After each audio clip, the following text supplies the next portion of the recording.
dimanche soir, cette boule au ventre qui monte. Tu sais exactement de quoi je parle. Cette pensée, demain c'est lundi, et là ton envie de rester au lit est carrément impossible à ignorer. Ce travail qui paye les factures, ce poste que tu as accepté il y a quelques années, ou même peut-être ton entreprise à toi. Aujourd'hui, peut-être qu'il te prend plus d'énergie qu'il ne t'en donne. Tu ne te sens peut-être plus aligné. Et tu te poses cette question en boucle, est-ce que c'est moi qui déconne ou est-ce que c'est mon travail qui ne va pas? Est-ce que je suis juste fatigué ou est-ce que j'ai vraiment besoin de changer quelque chose? Et si je me plante en partant? Cette confusion, elle te paralyse, tu restes coincé entre l'envie de partir et la peur de bouger.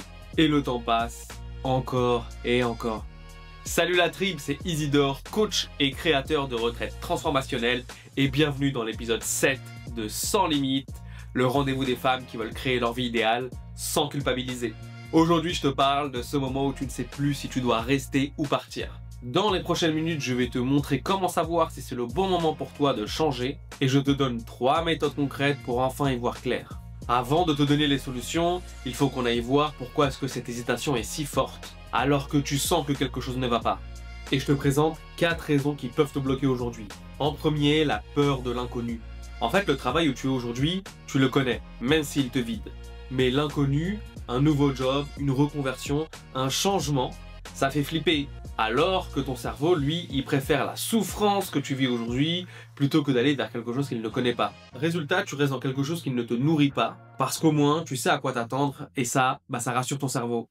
Deuxièmement, cette culpabilité qui te bouffe. Je la connais bien, cette petite voix. J'ai de la chance d'avoir ce travail. Il y en a qui galèrent bien plus que moi. Je devrais être reconnaissante. Et la problématique, c'est que cette culpabilité, elle fait taire ta voix, celle qui te dit que tu mérites mieux. Alors écoute-moi bien. Gratitude et résignation, ce n'est pas la même chose. Être reconnaissante, ça ne veut pas dire accepter de souffrir. Troisièmement, tu ne t'affirmes pas. Parfois, c'est pas le job qui déconne. C'est juste parce que tu n'oses pas poser tes limites. Tu acceptes trop, tu dis oui à tout, tu te laisses marcher dessus. Mais au lieu de t'affirmer, tu veux fuir. Mais si le problème, c'était pas ton travail, mais c'est la difficulté pour toi, prendre ta place. Ça te parle ça? Et quatrièmement, tu ne sais pas ce que tu veux. Tu sais ce que tu ne veux plus, ça c'est clair, mais qu'est-ce que tu veux à la place? Aucune idée? Et cette absence de direction claire, elle te paralyse. Parce qu'on ne peut pas partir vers nulle part. Sans boussole, impossible de choisir une destination. Et voilà ce qui se passe dans ton cerveau, il est programmé pour éviter le danger. Et un changement professionnel, pour lui, c'est un danger. Alors, il te maintient dans l'hésitation perpétuelle pour te protéger. Cette hésitation, c'est pas de l'indécision. C'est juste ton système de survie qui flippe et qui te bloque. Résultat, tu rumines pendant des mois, des années, à savoir si tu dois partir ou non. Tu perds ton énergie dans cette hésitation plutôt que de la mettre dans de l'action. Et pendant ce temps, ta vie pro continue de te vider. Mais cette paralysie, elle peut s'arrêter et je vais te montrer comment. Méthode numéro 1 pour savoir si tu dois changer de job, le test pendant 6 mois. Teste si le problème c'est ton job ou la manière de le vivre. Parce que parfois, on croit qu'on doit tout envoyer péter, alors qu'en fait, on doit juste s'affirmer. Avant de partir et de créer ce changement, donne-toi 6 mois pour changer radicalement ta façon de travailler dans ton poste actuel. Pose tes limites, affirme-toi, négocie ce qui te pèse. Je vais te donner un exemple avec 3 choses que tu peux tester directement. Numéro 1, tes limites. Arrête de dire oui à tout. Teste de dire non pendant 3 mois et regarde ce qu'il se passe vraiment. Spoiler, souvent il n'y a rien de dramatique qui arrive. En numéro 2, ça va être ton rythme. Si tu es en entreprise, tu peux négocier du télétravail. Si tu es entrepreneur, tu peux aussi modifier tes horaires. Et le mot-clé, c'est vraiment de réorganiser ton temps et ainsi que ton énergie. Regarde si c'est l'environnement ou si c'est ton métier qui te pèse. Et en numéro 3, ta propre place. Demande une évolution, change de projet, demande un changement de service si tu peux. Teste si c'est ton poste spécifique ou si c'est la boîte qui te vide. Et si tu es entrepreneuse, tu peux te poser la question de quel est l'inconvénient aujourd'hui dans mon travail? Donc si après 6 mois d'ajustement tu te sens mieux, le problème, c'est pas le job. C'était comment est-ce que toi tu le vivais. Et si tu te sens toujours vide, alors là oui, c'est peut-être le bon moment pour toi de partir. Exemple, j'ai accompagné quelqu'un qui voulait démissionner et on a fait le test de essaye d'abord de t'affirmer dans ton boulot. Elle a commencé à dire non, à poser ses limites et 3 mois après elle me dit non en fait, c'était pas le problème mon boulot, c'était juste le fait que moi je devais m'affirmer. Parce que souvent, il y a des choses qui ne nous plaisent pas dans l'entreprise dans laquelle on travaille ou avec nos collaborateurs.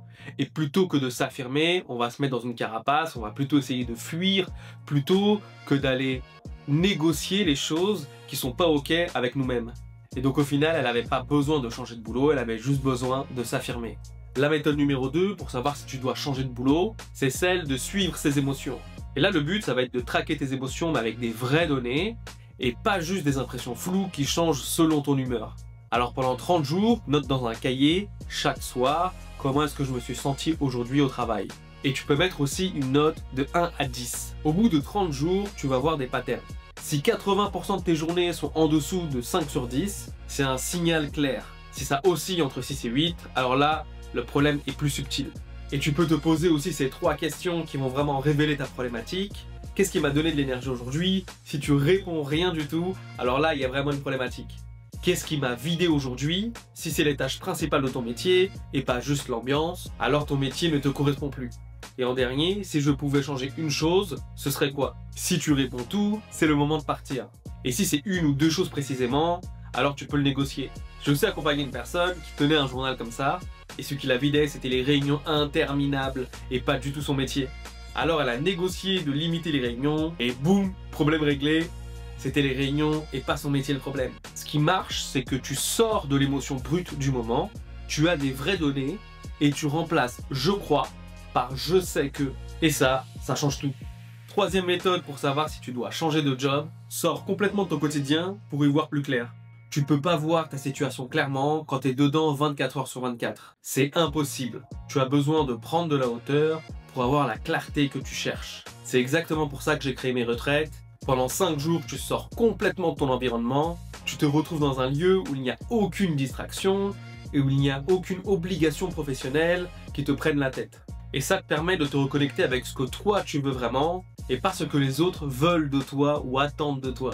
Et quand tu es dans le quotidien, ton cerveau il tourne en boucle. Les mêmes pensées, les mêmes doutes, la même charge mentale. Et l'immersion, elle casse ce cycle. En 5 jours, tu sors de ta vie, tu obtiens plus de clarté que pendant 6 mois à te prendre la tête. Plusieurs femmes que j'ai accompagnées en coaching sont arrivées avec la même question. Je fais quoi? Je reste ou je pars? Certaines ont compris qu'elles devaient partir et ont créé leur plan de sortie. Et d'autres ont compris qu'elles devaient rester, mais s'affirmer différemment. Le coaching leur a donné la réponse que plusieurs mois de rumination ne leur donnaient pas. Je sais que tout le monde ne peut pas partir 5 jours d'affilée comme ça. Alors ce que je t'invite à faire, c'est de trouver des moments où tu vas faire complètement autre chose, tu vas complètement te déconnecter de ton quotidien pour changer d'environnement et donc changer ta propre perspective. Tu vois, changer d'environnement, c'est exactement comme une graine. Cette même graine, quand tu la plantes dans un pot ou quand tu la plantes dans une forêt, eh ben elle ne va pas grandir de la même manière. Elle ne donnera pas le même arbre. Et pour toi, c'est pareil. Si tu changes ton environnement, eh ben tu vas changer ta croissance.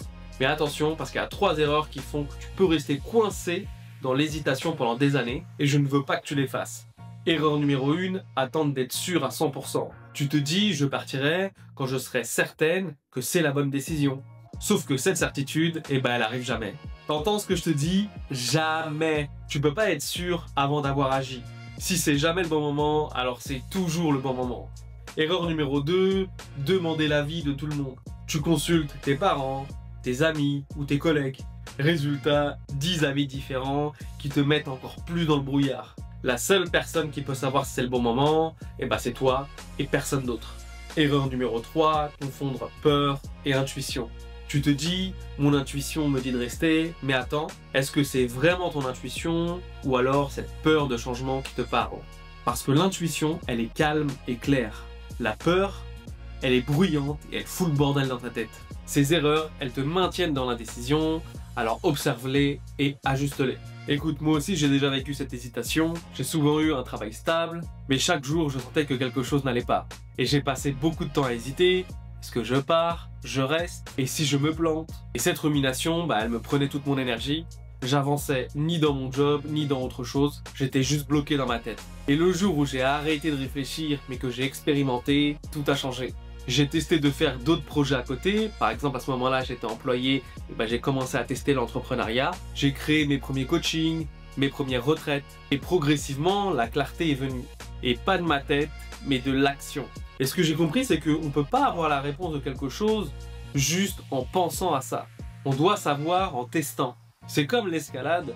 Tu peux pas lire 100 fois un livre sur l'escalade et arriver sur un mur et le monter en quelques secondes. Mais tu apprends vraiment à escalader le jour où tu le fais.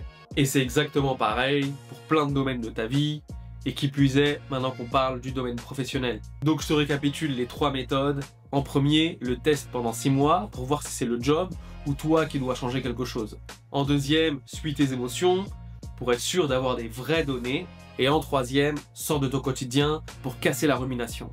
On arrive à la fin de l'épisode et s'il t'a plu, tu peux liker, tu peux t'abonner, tu peux aussi le partager à une amie que tu sais que ça peut aider. La semaine prochaine, un nouvel épisode de Sans Limite pour te faire aller de l'avant. Et en attendant, arrête de ruminer dans ta tête, commence à expérimenter des choses dans ta vie. Et crois-moi, tu es déjà parfaite comme tu es. Allez, ciao!